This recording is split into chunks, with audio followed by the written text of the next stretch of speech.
Assalamualaikum warahmatullahi taala wabarakatuh. Ikhwani wa akhwati fillah, dalam kesempatan santai kali ini saya akan mengajak kita semua untuk belajar kembali tentang ilmu yang berhubungan dengan puasa. Kita dalam beberapa hari lagi akan melaksanakan ibadah wajib, yaitu puasa selama sebulan Ramadan. Nah, ketika kita wajib melaksanakan ibadah puasa, maka juga wajib kita mengetahui ilmu tentang puasa itu sendiri, agar kita nantinya dalam melaksanakan sesuai dengan syariat, agar fikihnya benar. Karenanya Rasulullah bersabda, "Talabul ilmi fardhatun ala kulli muslimin." Belajar ilmu itu adalah kewajiban bagi setiap orang yang beragama Islam. Nah, ilmu yang wajib ini adalah ilmu yang berhubungan dengan hal yang wajib kepada kita. Contoh, kita kan berpuasa sebagai kewajiban, maka juga kita wajib dalam belajar ilmu yang berhubungan dengan puasa itu sendiri. Tapi kalau tidak berkewajiban, contoh ada seorang yang belum mampu untuk berhaji, berarti dia belum wajib untuk berhaji, sehingga belajar ilmunya haji tidak wajib untuknya. Saya langsung mulai, di mana dalam kali ini saya akan membaca tentang fikih puasanya dari kitab At-Takbiratus Sajidah, karangan seorang habib yang faqih atau ahli fikih, Al-Habib Hasan bin Ahmad bin Muhammad bin Salim Al-Kaf. Bismillahirrahmanirrahim. Alhamdulillahi Rabbil Alamin, wassalatu wassalamu ala nabiyyina Muhammadin wa ala alihi wa sahbihi ajma'in. Wa qur rabbi zidni ilma warzuqni fahma, rabbi shrah li sadri wa yassir li amri wahlul 'uqdatam min lisani yafqahu qawli. Qalu subhanaka la ilma lana illa ma 'allamtana innaka antal 'alimul hakim. Faqala, maka berkata siapa musannif atau pengarang kitab, ila angqal, sampai perkataan kitabus shiyam, kitab yang membahas tentang puasa.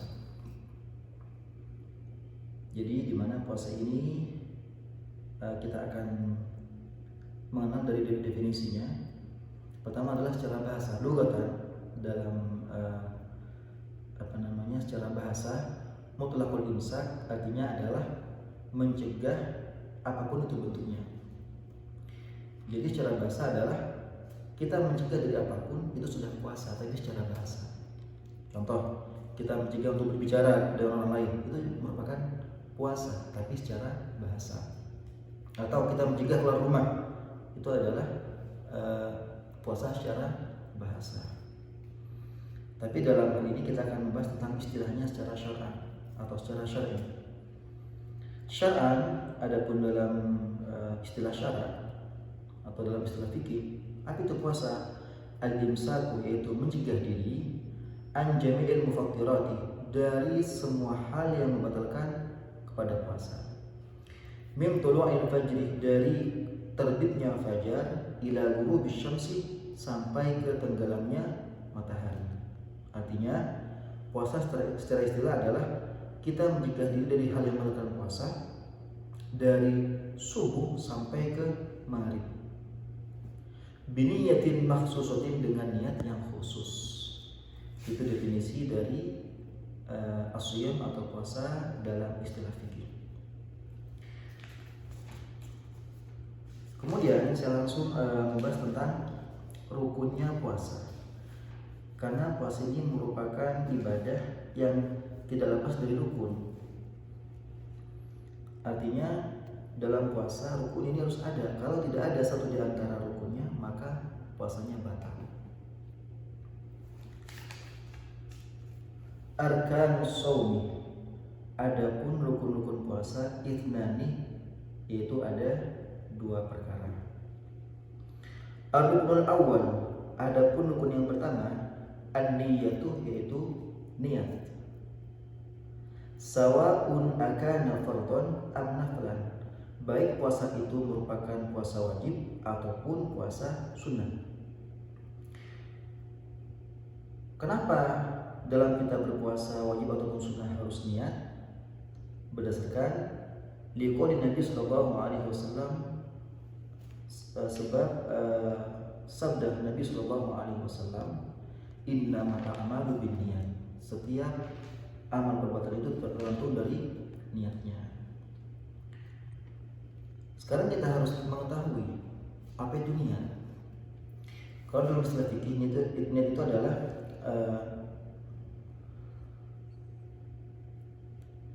qasdus syai', itu niat. Qasdus syai' itu menyengajakan diri kepada suatu perkara, itu sudah niat. Kemudian niat ini tempatnya adalah dalam hati, dan sunnah kita melafalkan niat setiap kita melakukan niat. Wa tajibun niyyatu likulli yaumin, dan wajib niat puasa itu untuk setiap harinya. Artinya, contoh, pada besok harinya kita akan berpuasa selama seharian penuh, maka di malam harinya kita harus niat. Itu berlaku setiap harinya.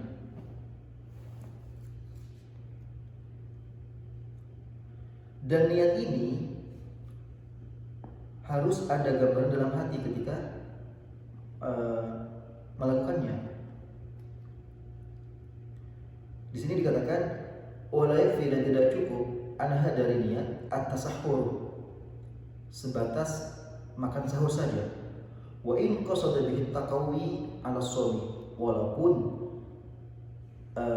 bermaksud dengan makan tadi untuk kuat dalam melaksanakan puasa. Artinya, dalam melakukan niat, ketika melakukan niat puasa, harus dihadirkan dalam hati untuk melaksanakan ibadah puasa Ramadan. Karena kita sekarang bahas tentang Ramadan, maka dalam kita berniat harus ada dalam hati, aku niat melaksanakan ibadah puasa Ramadan sebagai kewajiban karena Allah Ta'ala. Itu paling tidak dalam hati terlintas ketika berniat. Sehingga tidak cukup kalau hanya makan sahur, niatnya nanti biar ketika puasa kuat dalam berpuasa. Itu tidak sah dalam niatnya. Kenapa? Karena tidak ada ta'yin di dalamnya. Tidak ada penentuan ia beribadah puasa di bulan Ramadan. Nah, kapan waktu niat ini masuk? Di sini disebutkan yadkhulu waqtuha, masuk waktunya niat puasa, min ghurubi syamsi, dari terbenam matahari atau dari maghrib, ila tulu'il fajri, sampai ke waktu keluarnya fajar atau subuh. Fayajibu, maka wajib at-tabyit, yaitu menginapkan niat. Artinya, contoh mamanya, besok kita akan berpuasa, maka masuknya niat itu adalah dari nanti maghrib sampai subuh. Setelah subuh kita harus menahan diri dari hal yang membatalkan puasa sampai ke maghrib kembali. Itu gambaran mudahnya. Dan hal ini saya kira sudah mafhum atau umum diketahuinya. Kemudian yajibut ta'yin. Nah, di sini disebutkan wajib menentukan ke Ramadan seperti puasa bulan Ramadan, au kafaratin, atau puasa kafar sebagai pembayaran denda, au nadarin, atau puasa nadar, au qadain, atau puasa qada. Artinya, kalau puasa wajib harus kita tentukan dalam niat kewajiban bentuk puasanya tadi. Baik seperti Ramadan karena wajib untuk Ramadan, atau kafarah atau bayar denda, atau puasa nadar karena kewajiban, atau qadain, atau karena qada, atau mengganti puasa yang sudah terlewatkan. Kita sudah sepakati ya bahwa puasa itu niatnya setiap malam dari masing-masing hari. Hanya saja di sini disebutkan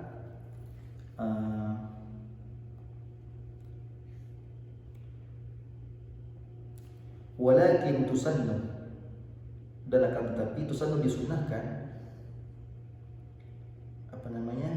an-niyatu niat likulli syahri, untuk satu bulan.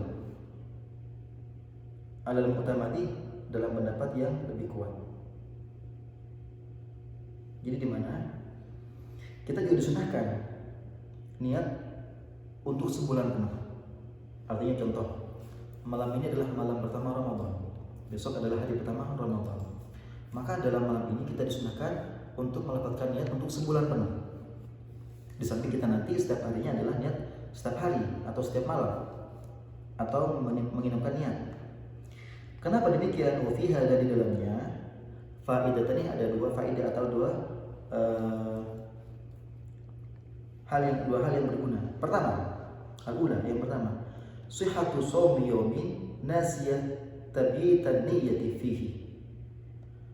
Asahnya berpuasa dalam satu hari yang di dalamnya lupa melakukan niat atau membuat bermalamnya niat, menginapnya niat.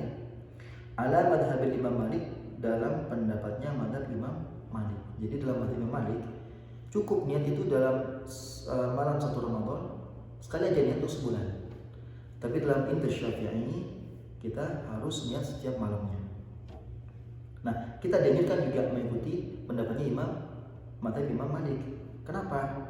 Karena gunanya pertama adalah biar nanti kalau kita suatu hari di pertengahan Ramadan kita tidak niat atau tidak menyiapkan niat, sah puasa tersebut. Itu dia berfaedah yang pertama. Kemudian wasanya itu ada pun yang kedua, akhdhu al-ajra kamilan, mendapatkannya pahala yang sempurna.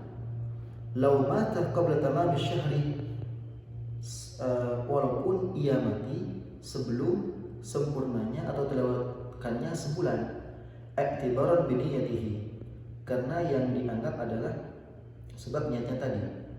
Jadi fadilah yang kedua atau kegunaan yang kedua, kita berpuasa berniat satu malam Ramadan atau malam pertama Ramadan, kita aku niatkan untuk berpuasa selama sebulan sebagai kewajiban di bulan Ramadan karena Allah Ta'ala.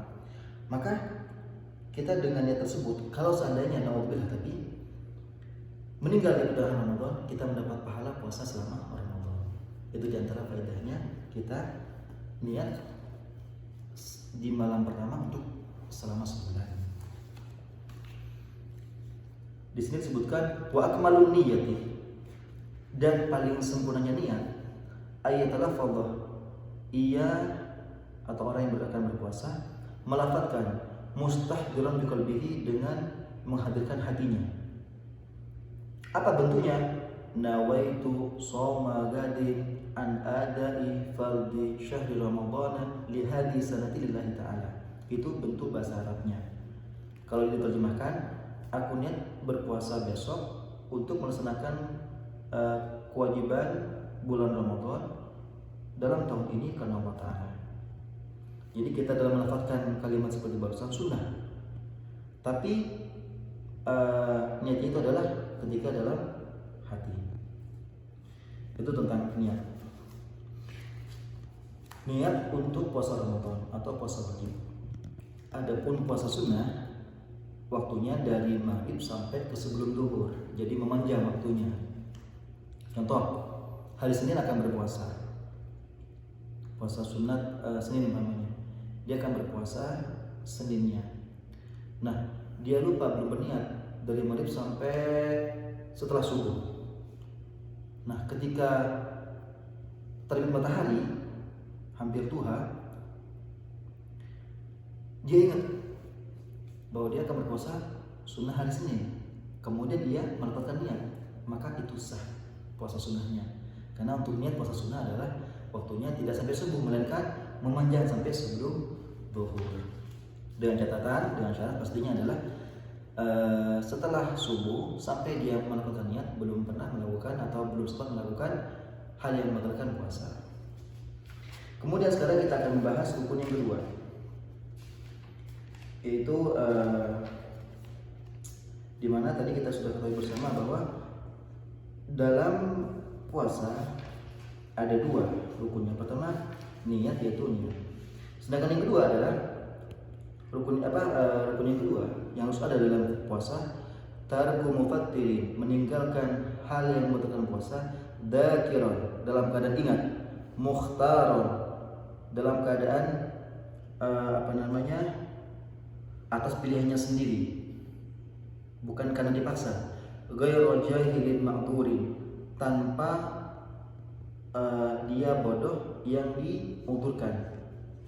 Artinya dia bukan karena tidak tahu sebab jauh dari ulama, atau bukan karena dia mu'allaf baru masuk Islam. Nah, kalau dua ini ma'dzur syar'i orangnya dalam hukum dia ma'dzur syar'i. Contoh mamanya, dia orangnya jauh dari para ulama sehingga tidak sampai kepadanya tentang hal yang membatalkan puasa. Dia kemudian melakukan hal yang membatalkan puasa karena ketidaktahuannya sebab jauh dari ulama, maka seperti ini adalah dimakfu, atau secara syarat dia dianggap udzur. Atau dia baru masuk Islam, kemudian dia sadar setelah dikasih tahu setelahnya, maka seperti ini adalah dimakfu atau dianggap udzur secara syar'i.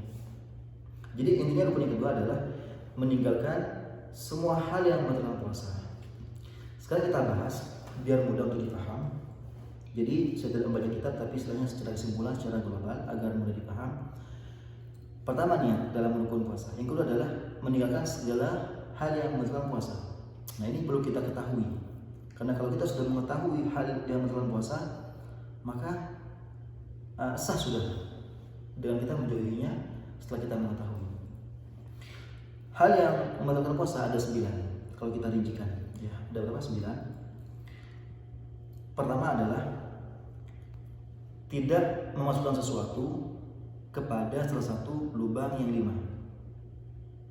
Nanti saya katakan, saya rinci satu persatu. Yang kedua, yang kedua adalah menyengajakan untuk muntah.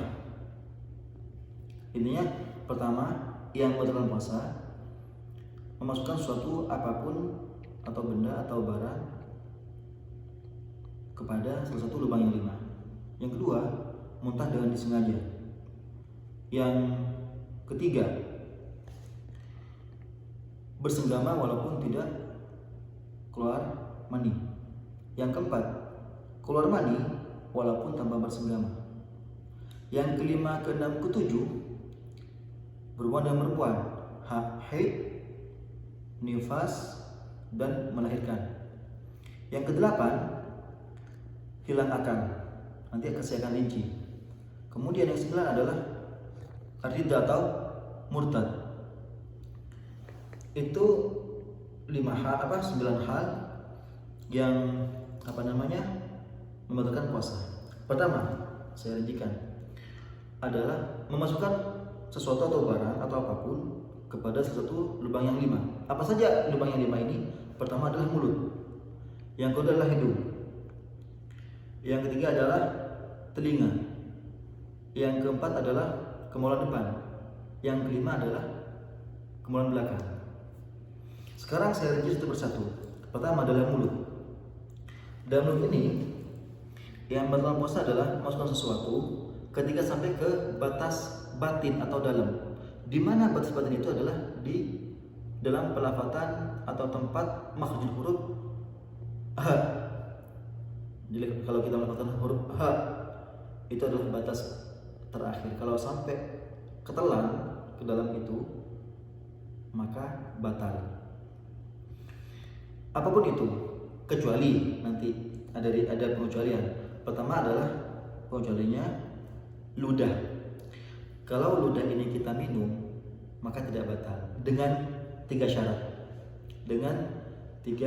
syarat. Pertama adalah ludahnya sendiri. Kenapa? Karena bisa mungkin juga ludah dari orang lain. Contoh umpamanya orang lain ludah, kemudian sama dia ditaruh di kulkas. Nah, tahu itu ludah, kemudian kita minum, maka batal kita. Jadi syaratnya adalah ludah kita itu bisa diminum tidak membatalkan puasa karena pertama ludahnya sendiri. Yang kedua adalah masih di tempatnya, Jadi batal kalau seandainya sudah keluar dari batas bibir, kemudian kita minum kembali. Yang ketiga adalah masih murni, tidak tercampur dengan darah, dengan rasa atau yang lainnya, termasuk dengan teh umpamanya, atau ada sisa makanan, ada rasa manis kemudian tercampur dengan ludah, kita minum, itu batal. Itu yang pertama tentang ludah. Jadi tidak selamanya menelan itu adalah batal, karena ada pengecualian, yaitu pertama ludah. Kemudian yang kedua, termasuk pengecualian, masuknya sesuatu yang sangat kecil dan tidak nampak di mata kita. Contoh seperti ada debu di jalanan masuk ke mulut kita, walaupun walaupun kita makan sekalipun, kalau debu yang tidak nampak kepada kita itu tidak batal. Atau ada hembusan tepung masuk mulut kita, itu nggak apa-apa. Atau bahkan ada serangga yang kita sulit untuk menjauhi darinya, kemudian masuk sendiri ke mulut, tidak mengapa, itu nggak batal. Namun selain hal yang barusan membatalkan, termasuk dahak sendiri. Kalau dahak keluar dari batas ada di mulut, kemudian kita minum dengan sengaja, maka itu batal. Itu yang pertama untuk mulut. Yang kedua, atau lubang yang kedua adalah hidung. Di mana batas hidung itu sampai membatalkan puasa? Ketika kita masukkan sesuatu sampai masuk ke ujung lubang yang sekiranya kita terasa pening. Contoh kita ngirup air sampai masuk ke dalam sini, di atas mata ini, kemudian kita terasa perih di sini, itu berarti adalah membatalkan puasa. Sehingga tidak batal kalau kita masukkan jari jemari ke lubang hidung kita. Artinya ngupil sekalipun ketika Ramadan tidak mengapa. Contoh ini, maaf, contoh aja, itu nggak batal. Kemudian yang ketiga, telinga. Telinga itu yang batalkan kalau melebihi batas setelah kita masukkan jari kelingking kita. Jadi kalau kelingking kita dimasukkan di pagi hari atau setelah ketika puasa, tidak batal. Yang batalkan adalah kalau sampai melewati batas dari kelingking. Contoh kita di siang hari memakai tustel atau tusuk telinga sampai ke dalamnya, itu batal. Kemudian untuk kemaluan, dua lubang kemaluan. Untuk yang kubul, kalau bagi laki-laki saya kira aman. Tapi bisa juga kalau seandainya dimasukkan cairan, ada pengobatan modern sekarang. Pengobatannya dari kemaluan laki-laki harus dimasukkan selang kecil, maka itu batal. Atau sengaja dimasukkan tetesan di dalam, itu batal.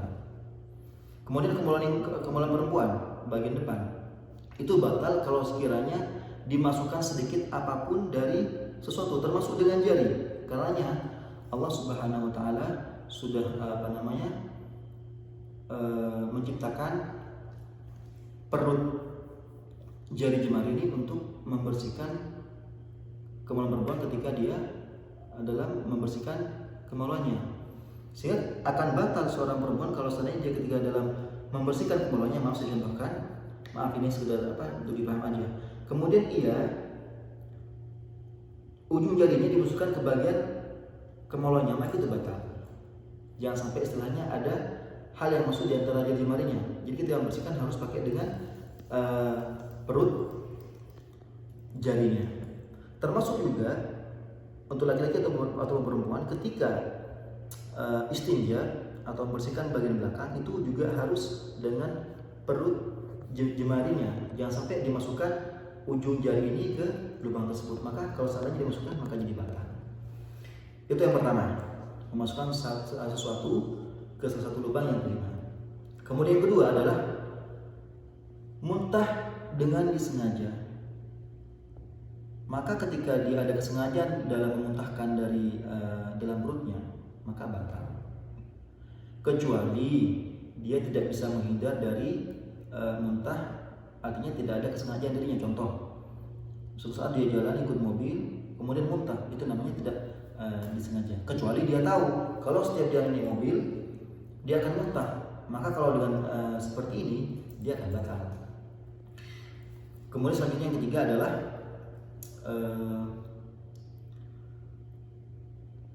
bersenggama walaupun tanpa keluar mani.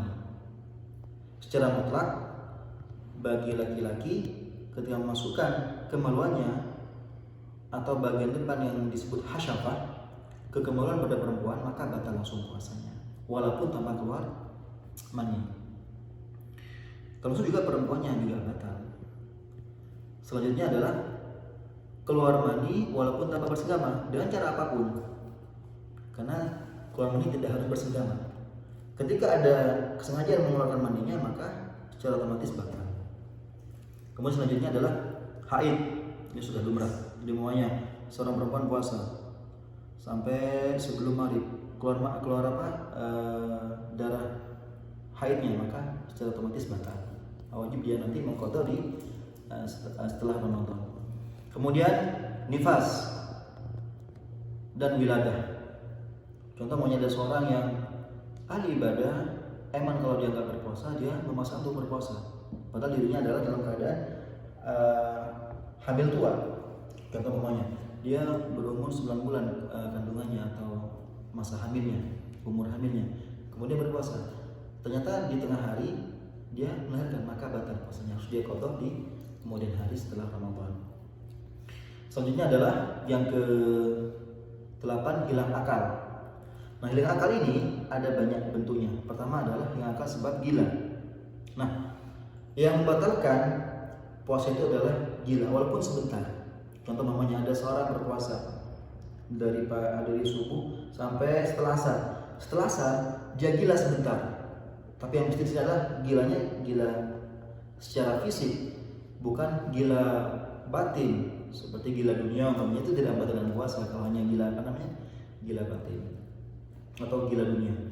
Di sini adalah kategorinya adalah gila secara fisik, akalnya sudah tidak sambung, sehingga walaupun sebentar saja, sedikit saja dia atau 1 menit saja dia gila, maka dia batal. Kemudian hilang akal itu ada juga seperti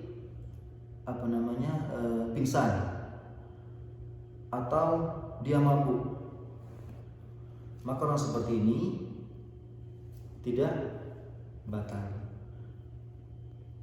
Artinya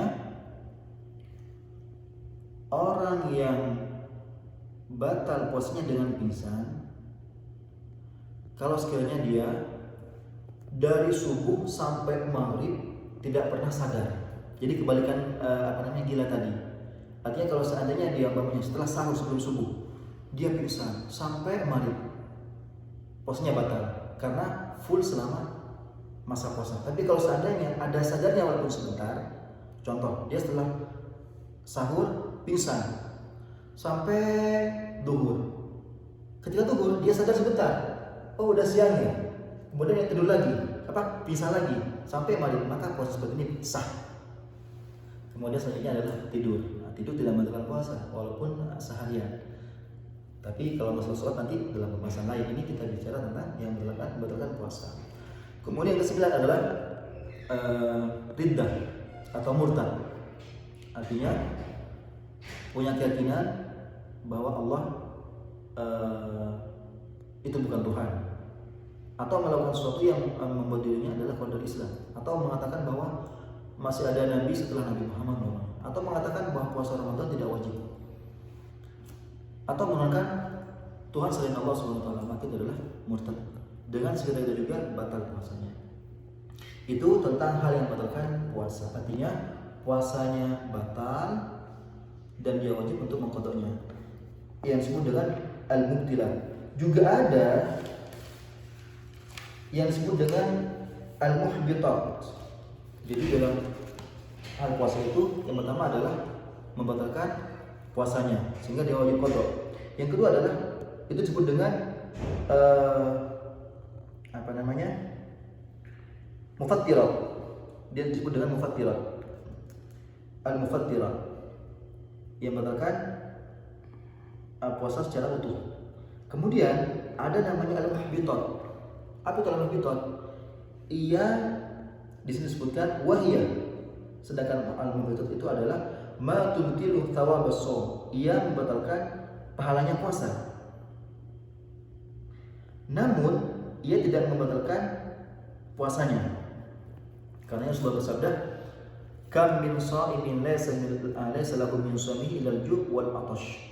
Berapa banyak orang berpuasa namun ia tidak mendapatkan dari puasanya kecuali lapar dan dahaga atau haus. Ada berapa dia? Di sini disebutkan ada 6. Ada 6 yang membatalkan pahala puasa. Sah puasanya, tidak wajib diqadha di lain waktu. Hanya saja dia pahalanya tidak ada, terbatalkan sebab melakukan satu di antara 5 hal ini. Pertama adalah al-ghibatu, menggibah.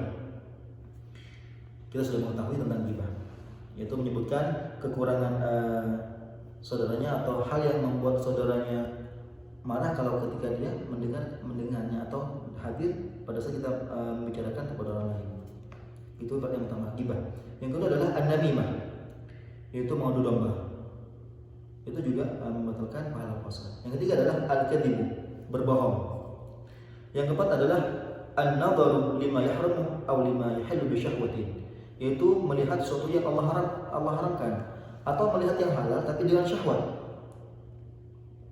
Artinya merasa nikmat dengan pandangan tersebut, maka itu juga adalah mengurangi pahala puasa. Contoh, berpuasa namun di kemudian saat atau kemudian waktu keluar rumah melihat auratnya perempuan, itu membuat batalnya pahala puasa. Atau melihat dengan syahwat, itu juga adalah membatalkan pahala puasa. Yang kelima adalah al-yaminul kadzibah, bersumpah bohong atau sumpah palsu. Yang keenam adalah qauluz zur wal fuhsy wal amal bihi, yaitu berkata kotor atau berkata jorok atau berkata yang tidak punya makna kebaikan. Wallahu a'lam bishawab. Wa ya rabbi wafiqni bi taqwaka ya Allah ya rabbi irhamni bi husni khatimati subhanakallahumma wa bihamdika wa asyhadu an la ilaha illa anta wa astaghfiruka wa atubu ilaik. Assalamu alaikum warahmatullahi taala wabarakatuh.